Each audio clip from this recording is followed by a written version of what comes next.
لیکن آقا امام زمانہ اسی روئے زمین پر ہمارے درمیان زندگی گزار رہے ہیں. اچھا ہمارے درمیان ہے تو نظر کیوں نہیں آتے؟ کیوں نظر نہیں آتے؟ تو میں کسی عربی اس موقع پر عربی تفسیر کی بات نہیں کرتا، نہ کسی فارسی تفسیر کی بات کرتا ہوں.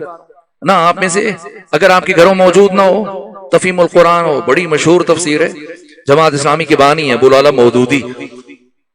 تو یہ ڈیجیٹل بٹیرا جو آپ کی جیبوں میں ایسی میں مجلس کے دوران یا مجلس کے بعد سرچ کر لیجئے گا. تفہیم القرآن 6 جلدیں اور آخری جلد چھٹی جلد سورہ مسد کی تفسیر نکال کر پڑھ لیجئے گا. کیا لکھا ہے؟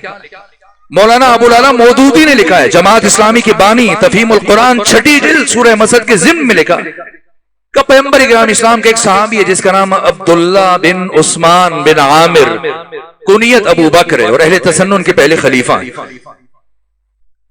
کہ پیغمبر اکرام اسلام کی ہمسایہ خاتون ہے جس کا نام ہے ام جمیل. ام جمیل جو صخر جس کی کنیت ابو سفیان ہے، اس کا تعلق بنو امیہ میں سے، اور ابو سفیان کی بہن ہے.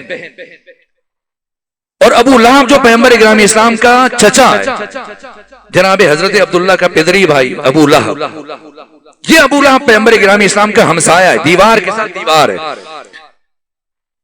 یہ شادی سے پہلے پیغمبر اسلام سے کینہ نہیں رکھتا تھا، بغض نہیں رکھتا، لیکن جب بنو امیہ میں شادی ہوئی ام جمیل کے ساتھ تو پھر وہ دشمنی سرایت کر گئی اور ابو لہب بھی پیغمبر کا سرسخت دشمن ہو گیا. اور جب پیغمبر اکرام اسلام نے اپنی رسالت کا باقاعدہ اعلان کیا تو آدھی رات کو پیغمبر کے بغض میں ام جمیل ہر رات ابو لہب کو جگاتی ہے اور اپنے ساتھ جنگل لے جاتی ہے اور جنگل سے خاردار جھاڑیاں کاٹتی ہے، کانٹے دار جھاڑیاں، اور کاٹ کر سحر میں پیغمبر کے گھر کے باہر سامنے گلی میں بچھا دیتی. کیوں؟ تاکہ جب پیغمبر گھر سے باہر جائیں دروازہ کھولیں تو اب وہ کانٹے آپ کے پاؤں میں چبھیں، آپ کو تکلیف ہو، اذیت ہو، لہولہان ہو. اور ہر روز گھر میں جھاڑو چلاتی اور جتنا کوڑا اکٹھا ہوتا تھا یہ پیغمبر کے گھر میں پھینک دیتی. اس کی ان حرکتوں کے باعث اللہ نے نام لے کر اس کی اور اس کے شوہر ابو لہب کی مذمت میں پورا سورہ ہوتا تبت یدا ابی لہب وتب. اور ابو العلا مودودی نے لکھا جب یہ سورہ اترا تو پیغمبر کا یہ صحابی عبداللہ بن عثمان بن عامر پیغمبر سے کہتا یا رسول اللہ ذرا احتیاط کیا کریں، آج کل اب ام جمیل آپ کے پیچھے ہاتھ دھو کے پڑی ہے، کہیں اکیلا دیکھ کے آپ کو نقصان نہ پہنچائے اور آپ کی توہین نہ کرے. کبھی ہوتا ہے انسان کسی سے متعلق بات کر رہا ہو اور جس سے متعلق بات ہو رہی ہو تو وہ اوپر سے آ جائے. ہمارے یہاں بھی ایسے ہوتا ہے، کبھی ہم کہتے ہیں آئیے جناب آئیے، ابھی آپ ہی کا ذکر خیر چل رہا ہے. اب ذکر خیر چل رہا ہو یا کچھ اور ذکر چل رہا ہو، لیکن عام طور پہ یہی کہا ہے. تو اب ام جمیل سے متعلق ابو بکر پیغمبر سے بات کرنے کے احتیاط کریں، اکیلے نہ آیا کریں، کہیں نقصان نہ پہنچا دیں. تو اسی اثناء میں ابو العلا مودودی نے لکھا کہ ام جمیل برآمد ہوئی، ایک ہاتھ میں خنجر ہے اور دوسرے ہاتھ میں اس نے پتھر اٹھایا. فوراً سے ابو بکر نے گھبرا کر کہا یا رسول اللہ وہ آ رہی ہے. فرمایا کون؟ کہ ام جمیل. فرمایا آ رہی ہے تو آنے دو. کہ یا رسول اللہ نقصان پہنچائے گی. فرمایا نقصان پہنچائے گی تب جب مجھے دیکھے گی. یہ مولانا مودودی نے لکھا ہے، مجھے دیکھے گی. کہ یا رسول اللہ کیسے ممکن ہے کہ آپ یہاں کھڑے ہیں اور اسے نظر نہ آئے؟ فرمایا دیر کس بات کی، ابھی دیکھ لینا کیا ہوتا ہے. کچھ لمحوں کے بعد جیسی ام جمیل پہنچی چلانے لگی ابو بکر کہاں ہے تمہارا صاحب محمد جو کہتا ہے کہ میرے بارے میں اللہ نے یہ سورہ اتارا، میرے بارے میں یہ کہا اگر کہیں مل جائے تو یہ پتھر اس کے سر پہ دے مارو، یہ خنجر اس کے سینے میں اتارو. خوب غصہ کرنے کے بعد جب پلٹی تو ابو بکر نے کہا یا رسول اللہ وہی ہوا جو آپ فرما رہے تھے کہ میں تو اسے نظر آ رہا تھا لیکن آپ اسے نظر نہیں آ رہے تھے. تو نتیجہ کیا ہوا کہ اگر اللہ کی حجت کی جان خطرے میں ہو تو اللہ موجود ہوتے ہوئے اسے لوگوں کی نگاہوں سے اوجھل کر دیتا. تو اگر اللہ موجود ہوتے ہوئے اپنی ایک حجت کو لوگوں کی نگاہوں سے اوجھل کر دے اس میں چاہے تعجب نہیں، تو اگر اللہ اپنی آخری حجت کو اوجھل کر دے اس میں چاہے تعجب کیا ہے. آقا موجود ہیں ہمارے درمیان، ہر سال حج کے لیے تشریف لے کر جاتے ہیں، 40 پہ تشریف لے کے جاتے ہیں، ہماری عزاداریوں میں شرکت کرتے ہیں۔ غائب کون ہے یہ طے کرنا مشکل ہے۔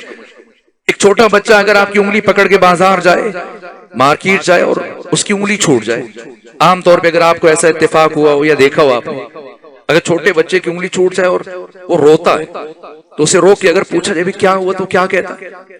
میرے بابا گم ہو گئے، میرے چچا گم ہو گئے، میرے ماموں گم ہو گئے۔ وہ گم ہوئے یا تم گم ہوئے؟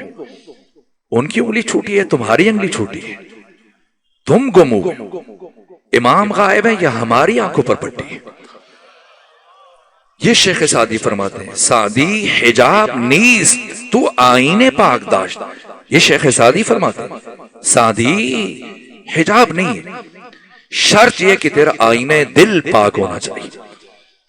زنگار خورد چون نہ نمایت بے روئے دوست، چونکہ تیرے آئینے قلب کو زنگ لگ چکا ہے، اس لیے تجھے تیرے محبوب کی تصویر نہیں دکھا رہا۔ اس لیے حافظ کہتے ہیں میان عاشق و معشوق ہیچ حائل نیست، عاشق اور معشوق کے درمیان کوئی پردہ نہیں، حجاب نہیں، کوئی فاصلہ نہیں۔ تو خود حجاب خودی، حافظ ازمیان برخیز، تو خود حجاب ہے، تم اپنے آپ ہو حائل، ذرا ہٹو تو صحیح، خود ہٹو پھر دیکھو آقا نظر آتے ہیں یا نہیں آتے۔ آئینے قلب اگر غائب ہیں ہمارے لیے غائب ہیں، ورنہ بہت سارے ایسے خوش نصیب ہیں آقا ہمارے درمیان زندگی گزار رہے ہیں۔ یہ فرق ہے جناب عیسیٰ میں اور امام زمانہ میں۔ آیت اللہ موصل الحکیم وہ ہر سال عاشور کے جلوس میں قیادت کرتے تھے، ماتمیوں کے جتنے بھی حلقے ہوتے تھے کربلا میں اور نجف میں سب سے آگے آیت اللہ موصل الحکیم علماء کی صف میں قیادت کرتے تھے ماتمی جلوس کی سارا دن۔ اور ایک مرتبہ دیکھا گیا کہ انہوں نے امامہ اتارا، ابا اتاری، اور علماء کی صف سے نکل کر روتے ہوئے آگے بڑھے اور ایک ماتمی جوانوں کے حلقے میں جا کے کھڑے ہو گئے، اور دونوں ہاتھوں سے ماتم کرنا شروع کیا، پاؤں سے جوتے اتار دیے اور گھنٹوں اس ماتمی حلقے کے ساتھ چلتے رہے، یہاں تک کہ جلوس اختتام پذیر ہوا۔ اور علماء حیران، اور آپ کے شاگردان باقی علماء کے پہلے یہ کیفیت نہیں دیکھی۔ ایک مرجع ہے، ایک شخصیت ہے، استاد العلماء ہے، استاد الفقہاء ہے، کبھی یہ انداز نہیں دیکھا گیا۔ پہلے ماتم کرتے تھے ایک ہاتھ سے سینہ کو بھی کرتے تھے، لیکن اب جوتے اتارے، سر سے امامہ اتارا، ابا اتاری، اور دونوں ہاتھوں سے کئی گھنٹے مسلسل ماتم کیے جاؤ، گریہ کیے جا رہے۔ جب جلوس اختتام پذیر ہوا تو آپ کے کسی قریبی عالم نے پوچھا کہ حضرت پہلے یہ کیفیت نہیں دیکھی جو آج دیکھی، تو کیا وجہ بنا؟ فرمایا میں نے اسی حلقے میں یوسف فاطمہ امام زمانہ کو ماتم کرتے ہوئے دیکھا۔ تو آقا موجود ہیں ہمارے درمیان، ہماری عزاداریوں میں، ہماری عبادات میں شریک ہیں، ہماری مشکلات کو آسان کرتے ہیں، تو نظر کیوں نہیں آتے؟ وہ عرض کیا کہ آقا غائب نہیں ہے، آقا موجود ہے، ہماری آنکھوں پہ پٹی۔ بس 2 جملے اور عرض کرو۔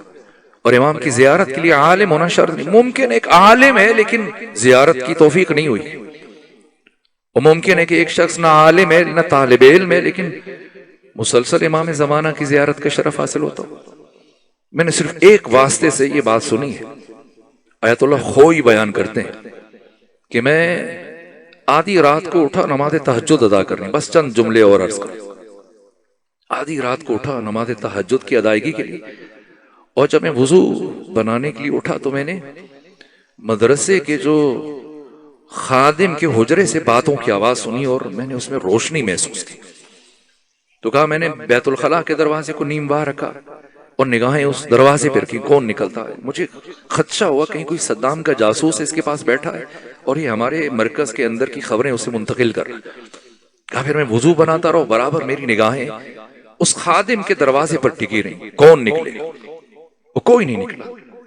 پھر وضو بنا کے میں گیا اور دق الباب کیا تو باتوں کی آواز ختم ہو گئی، روشنی ختم ہو گئی۔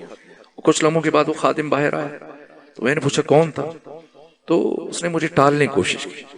تو میں نے کہا میں نے خود آواز سنی ہے، خود روشنی محسوس کی۔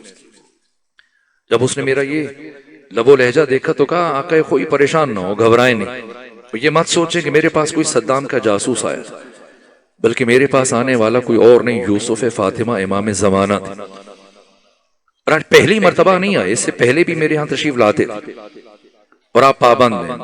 جب تک میں آپ کے مدرسے میں چند دن مزید رکوں گا، اور جب تک میں ہوں تو آپ حق نہیں رکھتے کہ کسی کو میرے متعلق کچھ بتائیں۔ اگر میں چلا جاؤں آپ کی مرضی۔ آقا خوئی کہتے میری چیخ نکل گئی کہ میں اتنے سالوں سے درس خارج پڑھا رہا ہوں اور فقہ اصول پڑھا رہا ہوں، لیکن مجھے کبھی آقا کی زیارت نصیب نہیں ہوئی۔ اور مدرسے کا خادم جو مسجد کی اور مدرسے کی صفائی کرتا تھا، طالب علموں کے لیے پانی کا لوٹے بھر کے رکھتا تھا، ان کے وضو کا اہتمام کرتا تھا، دل اتنا پاک ہے کہ ایک خاکروب ہے، خادم ہے، اسے امام زمانہ کا قرب نصیب۔ ہمارے اور آقا کے درمیان بس آخری جملے عرض کریں، کوئی حجاب نہیں سوائے ہمارے گناہوں کے۔ میرے عزیزوں، آقا موجود ہے۔ آپ زیارات کے لیے تشریف لے کے جاتے ہیں، جب مشہد جائیں تو کوشش کیجیے گا، ایک شخصیت ہے ان کی قبر پہ جائیے گا، ان کا نام ہے اسماعیل بے نماز۔ اب ان کی قبر میں بے نماز ہٹا دیا گیا اور نمازی لکھ دیا گیا، اسماعیل نمازی۔ یہ کون ہے؟ یہ بات بہت بڑے عارف اور عالم ایت اللہ حرم پناہی نے بیان کی۔ شہید عارف حسین الحسینی جتنا عرصہ قم میں رہے، جب بھی کوئی استخارہ لینا ہوتا تھا تو ایت اللہ حرم پناہی کے پاس جاتے تھے۔ یہ جب پاکستان میں آ گئے، جب کوئی بڑا فیصلہ کرنا ہوتا تھا اپنے کسی دوست کو بھیجتے، جاؤ ان سے استخارہ لو تاکہ میں فیصلہ کروں۔ یہ حرم پناہ، یہ بزرگ معصوم قوم کے حرم کے ساتھ مسجد کی امامت کرتے تھے۔ وہ بیان کرتے ہیں کہ کرچ سے میرا ایک دوست تھا جس کا نام تھا شہریار۔ بس آخری جملہ شہریار۔ تو جس طرح آپ گرمیوں میں شمالی علاقہ جات چلے جاتے ہیں، کاغان، نارام چلے جاتے ہیں، مری چلے جاتے ہیں، گلگت بلتستان چلے جاتے ہیں، گرمیوں کے دن گزارے وہاں، تو ایران بھی شمال میں چلے جاتے ہیں ایرانی لوگ جو نسبتاً مذہبی ہوتے ہیں، پھر وہ مشہد چلے جاتے ہیں کہ ہم خورما ہم سوا، کہ مشہد ٹھنڈا ہے اور علاقہ ہے اور وہاں پہ حضرت کی زیارت بھی کریں گے ہر روز، اور یہ گرمیوں کے دن بھی وہاں پہ گزاریں گے۔ تو شہریار کرچ کم سے 2 گھنٹے کے فاصلے پہ، تو یہاں سے تقریباً 14-15 گھنٹے کا سفر کر کے مشہد گئے کہ 1 مہینہ وہاں گزاروں۔ وہاں جا کے رکے کسی مہمان خانے میں، کسی ہوٹل میں، کسی خوابگاہ میں، کسی مسافر خانے میں۔ تو یہ شہریار دوسرے دن جب آئے امام کی زیارت کے لیے اور پلٹ کر کھانے کے لیے کچھ لینا چاہا تو جیب میں ہاتھ ڈالا تو رقم نہیں۔ اب یا تو کسی نے جیب مار لی یا پھر وہ رقم گر گئی۔ اب پریشان ہوئے کہ کیا کریں، میں نے تو 30 دن یہاں پر قیام کرنا ہے، تو یہ 30 دن کیسے گزرے؟ ہوٹل کا کرایہ دینا ہے اور کھانے پینے کے اخراجات ہیں، واپس گھر جانا ہے۔ تو کچھ سوچ کر یہ دوبارہ امام کے حرم کی طرف چل پڑے۔ جب گئے امام رضا سے توسل کیا، کہا آقا میں آپ کا مہمان اور آپ کے پاس آ کر میں کسی اور سے نہیں مانگوں گا، اگر آپ نے میری مشکل آسان نہ کی تو میں اسی طرح سے بھوکا رہوں گا اور پیدل واپس گھر چلا جاؤں گا، لیکن میں آپ کے ہوتے ہوئے کسی اور سے نہیں مانگوں گا۔ یہ بات میں آپ کی خدمت میں عرض کر دیتا ہوں میرے عزیزو، چاہے آپ مولا علی سے مانگے، چاہے آپ پیغمبر اسلام سے مانگے، چاہے آپ سیدہ سے توسل کریں، جس سے بھی مانگیں وہ آپ کا مسئلہ آپ کے زمانے کے امام کو پیش کریں۔ تو آپ جناب شہریار جا کے امام رضا کی زری کے پاس کھڑے ہوئے، زیارت پڑھی اور توسل کرتے رہے۔ پھر گئے واپس ہوٹل میں، اسی طرح بھوکے لیٹے، آنکھ لگی تو خواب میں دیکھا کہ آقا امام زمانہ تشریف۔ کس سے مانگا؟ امام علی ابن موسیٰ رضا سے۔ خواب میں کون آیا؟ امام زمانہ۔ کیا فرمایا؟ نے کہا کہ شہریار کل صبح اذان فجر کے موقع پر سین بزرگ کی طرف سے اس مرکزی دروازے سے جو سب سے پہلے حرم رضوی میں داخل ہو، اذان کے فوراً بعد اسے اپنی حاجت بیان کرنا، وہ تمہارا مسئلہ آسان حل کر دے گا۔ تو شہریار انتظار کرنے لگے، اذان فجر سے پہلے کھڑے ہوئے، اذان ہوئی اور ایسی اذان ختم ہوئی تو دیکھا کہ جناب اسماعیل چلے آ رہے۔ اس وقت مشہد اتنا پھیلا ہوا نہیں تھا، اور جناب اسماعیل معروف شخصیت اس لیے کہ وہ سال کے 365 دن ہر روز فجر کے بعد امام رضا کی زیارت کے لیے آتے۔ تو یہ بھی چونکہ ہر سال جایا کرتے تھے، انہیں بھی تعارف تھا، نام سنا ہوا تھا۔ تو ان کا لقب بے نماز تھا، اس لیے کبھی کسی نے ان کو نماز پڑھتے ہوئے نہیں دیکھا۔ آتے تھے زیارت کرتے تھے چلے جاتے. تو جیسے ہی اسماعیل بے نماز کو آتے دیکھا تو جناب شہریار کہتے ہیں کہ میں نے سوچا امام ایک ایسے شخص کے ذمے نہیں لگا سکتے میرے مسئلے کا کہ جو سرے سے نماز نہیں پڑھتا. تو مجھے شاید وہم ہوئے خیال ہے, اس لیے وہ گزر گئے اور انہوں نے کچھ نہیں. پھر جا کے امام رضا کے ذریعے میں کھڑے ہوئے توسل کی اور دوبارہ امام کو خواب میں دیکھا. امام نے فرمایا کل نماز فجر کے بعد جو ذہن بزرگ سے حرم رضوی میں داخل ہو سے اپنا مسئلہ بیان کر دو, تمہاری مشکل آسان ہو جائے. اور دوسرے دن جب کھڑے ہوئے تو دیکھا پھر اسماعیل بے نماز چلے آ رہے. سوچا اب یہ اتفاق نہیں ہو سکتا. آگے بڑھے, اپنا مسئلہ بیان کیا کس طرح سے میری رقم ضائع ہو گئی اور جو مجھے خواب آیا اور آپ کی طرف رجوع کا حکم دیا گیا. تو اسماعیل بے نماز نے کہا ہم تو کل بھی آپ کی امانت اٹھا کے لائے تھے اور کل بھی مسلسل آپ کی طرف دیکھتے رہے, لیکن آپ آگے نہیں بڑھے تو پھر ہم چلے گئے زیارت کے لیے. تو یہ لیجئے اپنی امانت سنبھال لیجئے اور گن لیجئے, دیکھ لیجئے کچھ کمی بیشی تو نہیں. وہ کہتے ہیں شہریار کہ جب میں نے گنا تو نہ ایک تومان کم تھا نہ ایک تومان زیادہ تھا. اور آگے جاتے ہوئے مجھے اسماعیل بے نماز نے کہا کہ آپ آقا کے مہمان ہیں اور اب انہوں نے میرے ذمے آپ کی خدمت لگائی ہے, تو جب بھی جتنا آپ قیام کریں تو جب جانے کا ارادہ ہو تو مجھے ایک دن پہلے بتائیے گا, میں بدرقہ خدا حافظی کے لیے جاؤں گا, آپ کو الوداع کروں گا. کہ ٹھیک ہے تو کیسے بتاؤں آپ کو. کہا میں ہر روز صبح اسی وقت جہاں آتا ہوں, آپ مجھے ایک دن پہلے بتائیں گے تو میں چھوڑنے کے لیے چلا جاؤں گا. اور اب آخری دن بتایا کہ صبح میری روانگی ہے. تو کہا ٹھیک ہے میں مقررہ ساتھ پہ پہنچ جاؤں گا. آئے ان کے ہوٹل میں مسافر خانے میں اور سامان اٹھایا اور کہا یہ بتائیں کہ جلدی جانا چاہتے ہیں یا روٹین کے مطابق جانا چاہتے ہیں. کہا اگر کوئی سبیل ہے جلدی پہنچا دیں تو اچھا ہے. تو کہا پھر آپ میرے ساتھ آئیے. تو کہا مجھے ٹرمینال لے جانے کے بجائے, لاری اڈے لے جانے کے بجائے ایک ویرانے کی طرف لے گئے. خرابہ ہے, ویرانہ ہے, آبادی نہیں. اور میں تھوڑا پریشان ہوا کہ کہاں لے جا رہے ہیں, لیکن میں نے کوئی سوال نہیں کیا. پھر مجھے اسماعیل نے یہ کہا کہ آپ ذرا ایک لمحے کے لیے آنکھیں بند کریں. جب میں نے آنکھیں بند کی اور کہا آپ کھول لیجئے, اور جب میں نے آنکھیں کھولی تو میں نے خود کو ایک مانوس جگہ پایا. اچھا میں نے غور کیا تو دیکھا کہ یہ تو کرج میں میرا اپنا اناروں کا باغ ہے اور میں اپنے باغ میں کھڑا ہوں. مجھے حد درجہ حیرت ہوئی اور میں نے کہا کہ آپ اس درجہ قریب ہیں اور اتنی کرامات کا ظہور ہوتا ہے آپ سے, لیکن دنیا والے آپ کو اسماعیل بے نماز کہتے ہیں. تو کیا جواب دیا؟ مسکرائے. تو لوگ بھی ٹھیک کہتے ہیں, دنیا والے بھی ٹھیک کہتے ہیں, اس لیے کہ مجھے کبھی کسی نے نماز پڑھتے ہوئے نہیں دیکھا, کیونکہ میں اپنی اکثر نمازیں یوسف فاطمہ امام زمانہ کی اقتداء میں ادا کرتا ہوں. یہ غیبت ہم جیسے لوگوں کے لیے. کچھ خوش نصیب ایسے ہیں کہ جو اپنی نماز آقا کی ہمارے اور امام کے درمیان اگر کوئی دیوار ہے, حائل ہے, تو صرف ہمارا گناہ ہے, ہمارے گناہ ہے. بس گفتگو ختم کر دی, آخری بات کر رہا ہوں, اسے زیادہ زحمت نہیں دوں گا. ایران میں ہر منگل اور بدھ کی درمیانی شب مختلف مومنین مختلف علاقوں سے, ایران بھر سے وہ جاتے ہیں. قم میں ایک مسجد ہے جس کا نام ہے مسجد جمکران. اور ایک روایت ہے کہ اگر کوئی مسلسل 40 بدھ جہاں جائے تو اسے آقا کی زیارت ہوتی. تو تہران کے ایک مسجد میں ایت اللہ تہرانی فرماتے ہیں کہ اس محلے کا ایک جوان میرے پاس آیا اور حالت اس کی غیر ہے, آنکھیں دھسی ہوئی ہیں, چہرے کا رنگ زرد ہے اور بال پریشان ہیں, الجھے ہوئے, گھبرایا ہوا ہے. ہر روز وہ نماز میرے پیچھے ادا کرتا تھا, میں نے کبھی اس کی یہ حالت نہیں دیکھی. میں نے پوچھا کیا ہوا ہے؟ کہا کہ ایک عجیب معاملہ ہوا ہے, میں بہت پریشان ہوں, مجھے اس مشکل سے باہر نکالیں. تو میں نے پوچھا کیا ہوا, مجھے بتائیں.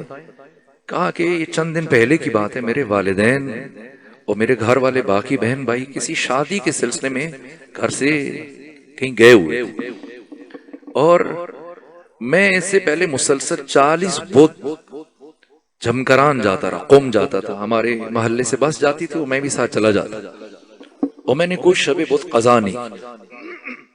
اور 40 بدھ مسجد جمکران جانے کے بعد میں اب حالت انتظار میں تھا کہ مجھے حضرت کی زیارت ہو جائے. لیکن جب میں پلٹ کے آ گیا, 40 بدھ مکمل ہوئے, اس کے باوجود کئی دن گزر گئے اور مجھے حضرت کی زیارت ہوئی. تو مجھے غصہ آنا شروع ہوا کہ میں مولویوں کی باتوں میں آیا, لوگوں کی باتوں میں بے وقوف بن گیا. اتنے دن جاتا رہا کہ میں اس خیالی بات. اور گزشتہ شب میرے والدین بہن بھائی شادی میں کہیں گئے ہوئے تو میں گھر میں اکیلا تھا، اور پچھلے پہر میرے گھر کے دروازے پر دستک ہوئی۔ جب میں نے دروازہ کھولا تو میں نے ایک اجنبی شخصیت کو دروازے پہ کھڑا پایا، تو میں نے پوچھا آپ کون ہیں؟ تو دروازے پہ کھڑے اس شخص نے مجھ سے کہا کہ وہی جس کے لیے 40 بدھ مسلسل تم مسجد جمکران جاتے رہے۔ تو میں ایک لمحے کے لیے گھبرایا، اس لیے کہ مجھے خیال ہے کہ گھر میں کچھ نامناسب چیزیں ہیں، کچھ سیڈیز پڑی ہیں، کچھ ایسی تصویریں ہیں کہ ممکن ہے حضرت کی نگاہ پڑے تو دکھی ہوں۔ میں نے کہا آپ ذرا سا انتظار کریں، میں ابھی آتا ہوں، اور میں چیزوں کو ادھر ادھر کرنے میں تاکہ ان کو بٹھا سکوں۔ تو جتنی دیر میں نے چیزوں کو ادھر ادھر کیا اور پھر پلٹ کے دروازے تک پہنچا تو وہ گھر کے دروازے سے آگے بڑھ چکے تھے اور گلی سے مڑ رہے تھے، اور ان کے زبان سے ایک جملہ جاری ہوا جو مجھے سونے نہیں دیتا۔ وہ کہہ رہے تھے کہ پروردگار تو جانتا ہے کتنوں نے بلایا، لیکن بلانے کے بعد پھر دروازے پہ کھڑا کر دیتے۔ مشکل ہمارے گناہ، ہم ظہور کی دعا کرتے ہیں، اگر آقا تشریف لے آئیں تو کیا ہمارا گھر اس قابل ہے کہ کوئی حجرہ جہاں آقا کو مہمان ٹھہرا سکے؟ یہ دسترخوان اس لائق ہے کہ آقا کو کچھ پیش کر سکیں؟ یہ مشکل مرحلہ ہے، بہت دکھی ہیں امام زمانہ۔ مجھے ثقلین بھائی نے کہا کہ ایام فاطمیہ کا آغاز ہے، تو میں جناب سیدہ کی کچھ مصائب پڑھوں، وہ چیز جو امام زمانہ کو خون کے آنسو رلاتی۔ جب دروازے پہ کچھ افراد آئے، کتنی ہی مرتبہ یہ مصائب میں نے پڑھے، لیکن جب بھی پڑھتا ہوں ایسے لگتا ہے کہ گویا پہلی دفعہ پڑھے جا رہے ہیں۔ ہاتھوں میں ڈنڈے ہیں، لکڑیاں ہیں، تلواریں اٹھائے ہوئے، اور امام زمانہ کی جدہ طاہرہ کے دروازے پر آواز بلند کر رہے۔ مولے متقیان اٹھے دروازہ کھولنے کے لیے، لیکن جناب سیدہ نے دست ادب جوڑ دیے، کہا جب تک میرے بابا محمد مصطفیٰ زندہ رہے کبھی انہوں نے خود تلوار نہیں اٹھائی، ہمیشہ آپ نے میرے بابا کا دفاع کیا، اس لیے کہ اس وقت روئے زمین پر حجت خدا میرے بابا تھے اور امیر المومنین اب روئے زمین پر حجت خدا آپ ہیں، اس لیے آپ خود اپنے حق میں تلوار نہیں اٹھائیں گے، آج نبی زادی آپ کا دفاع کرے گی۔ ایک مرتبہ امیر المومنین نے فرمایا جیسے نبی زادی مناسب سمجھتی ہیں۔ اب علی پیچھے ہٹے، نبی زادی دروازے کے قریب آئیں، کسی کی آواز بلند ہوئی کہ علی کو باہر بھیجیں ورنہ ہم اس دروازے کو آگ لگا دیں گے۔ یہ لفظ اتنا بڑا ہے کہ ایک باضمیر انسان قیامت تک گریہ کرتا رہے۔ سیدہ نے فرمایا اس دروازے کو آگ لگاؤ گے جس گھر میں تمہارے نبی کی بیٹی رہتی ہے؟ وہ گستاخ کہنے لگا رہتی ہے تو رہتی رہے، ہم اگر علی کو نہ بھیجا گیا اس دروازے کو آگ لگا دیں گے۔ بس آگ لگ گئی۔ یہ جملہ کہنے کی تو ایک جملہ ہے، لیکن کوئی قلب نازنین امام زمانہ سے پوچھے، آگ لگی اور وہ شخص غصے میں اتنا بپھرا ہوا تھا، اس نے دروازہ جلنے کا انتظار نہیں کیا، جلتے ہوئے دروازے کو ٹھوکریں مارنا شروع ہوا، اور کچھ دیر کے بعد دروازہ گرا۔ میں پوچھا کرتا ہوں کیا وہ دروازہ زمین پر گرا تھا؟ ایک آج زمین پر گر جاتا، لیکن امام زمانہ فرماتے میں اس لمحے کو کبھی نہیں بلا سکتا جب میری دادی فاطمہ زہرا جلتے ہوئے دروازے اور دیوار کے درمیان تھی، اور 50 میں سے 11 افراد اس دروازے کو رونتے ہوئے گھر کے اندر داخل ہوئے، اور 11 میں سے ایک کے ہاتھ میں رسی تھی اور کوشش کر رہا تھا آگے بڑھے، مولے متقیان کی گلوئے اطہر میں رسی ڈالے، جانتا ہے کہ آج فاتح خیبر تلوار نہیں اٹھائیں گے۔ اسلام اپنے وجود میں بھی علی کا محتاج ہے، اسلام اپنی بقا میں بھی علی کا محتاج ہے۔ اگر علی کی شمشیر نہ ہوتی اسلام کبھی معرض وجود میں نہ آ سکتا، اور اگر اس علی کا صبر نہ ہوتا اسلام کبھی باقی نہ رہ سکتا. آج وہ خود جانتا ہے، مزاج آشنا ہے، پتہ ہے علی تلوار نہیں اٹھائیں گے، اس لیے کوشش کر رہا ہے کسی طرح سے حضرت کے گلوئے اطہر میں رسی ڈالے، آپ کو دربار لے کے جائے. اس کوشش میں وہ آگے بڑھا. اسی اثناء میں نبی زادی زمین سے اٹھیں، تیزی سے چلتے ہوئے آگے بڑھیں. آگے بڑھ کر اس شخص اور مولا متقیان کے درمیان حائل ہوئے اور اس شخص نے کہا نبی زادی درمیان سے ہٹ جائیے ورنہ ایسا ظلم کروں گا کہ آپ ہٹنے پر مجبور ہو جائیں گے. صاحب مفاتیح الجنان شیخ عباس قمی نے اپنے مقتل بیت الاحزان میں یہ جملے لکھے ہیں. ایک مرتبہ نبی زادی نے فرمایا میں قیامت تک نہیں ہٹوں گی، میں آخری سانس تک علی کا دفاع کروں گی. ایک مرتبہ اس شخص نے کہا نبی زادی ہٹ جائیے ورنہ ایسا ظلم کروں گا آپ ہٹنے پر مجبور ہو جائیں گی، مجھے معاف کیجیے گا، ایام فاطمیہ کا آغاز ہو رہا ہے. ایک مرتبہ اس شخص نے اپنا دایاں ہاتھ فضا میں بلند کیا اور پھر پوری طاقت سے ایک ایسا تماچا نبی زادی کے رخسار پر مارا کہ مادر گرامی امام زمانہ زمین پر گری. یہ وہ لمحہ تھا کہ مولا متقیان کے گلوئے اطہر میں رسی ڈالی گئی اور آپ کو گھر سے دربار لے کر جایا گیا. میں آپ سے پوچھتا ہوں بتائیں علی کو گھر سے دربار کیسے لے کر گئے؟ کیا ایسے لے کے گئے جس طرح سے 61 ہجری میں علی کی شیر دل بیٹی زینب بنت علی کو کربلا سے کوفہ سے شام لے کر گئے؟ نہ، بلکہ امیر المومنین کو اتنی بے ادبی سے گھر سے دربار تک لے کے جایا گیا کہ بی بی اپنے پہلو کا درد بھول گئی. فرمایا اتنی بے ادبی سے ولی خدا کو نہیں لے جانے دوں گی. بس ایک جملہ عرض کروں، اس سارے واقعے میں وہ پہلا شخص اس واقعے میں موجود نہیں تھا، کہیں باہر تھا. اور جب وہ پلٹ کے آیا دوسرے سے ملاقات ہوئی، پوچھا، کہا میں نے سنا ہے تو نے نبی زادی کے دروازے کو آگ لگائی تھی. کہاں آگ لگائی تھی؟ کہا میں نے سنا نبی زادی نے بڑی مقاومت دکھائی. کہا بڑی مقاومت دکھائی. کہا میں نے سنا نبی زادی علی کا دامن نہیں چھوڑ رہی تھی. کہا نہیں چھوڑ رہی تھی. کہا پھر بتا کیسے چھڑوایا؟ کیسے چھڑوایا؟ کہا ہم نے علی کے گلوئے اطہر میں رسی ڈالی، علی کو دربار کی طرف کھینچنا شروع کیا، نبی زادی نے اپنا ہاتھ علی کے دامن میں ڈال دیا. ہم نے سوچا خاتون ہے، زخمی ہے، کمزور ہے، اگر زور سے کھینچے کہ نبی زادی کا ہاتھ چھوٹ جائے گا، لیکن نبی زادی نے اتنی مضبوطی سے علی کے دامن کو تھام رکھا تھا کہ جیسے جیسے ہم علی کو کھینچ رہے تھے نبی زادی علی کے ساتھ کھینچتی چلی جا رہی تھی.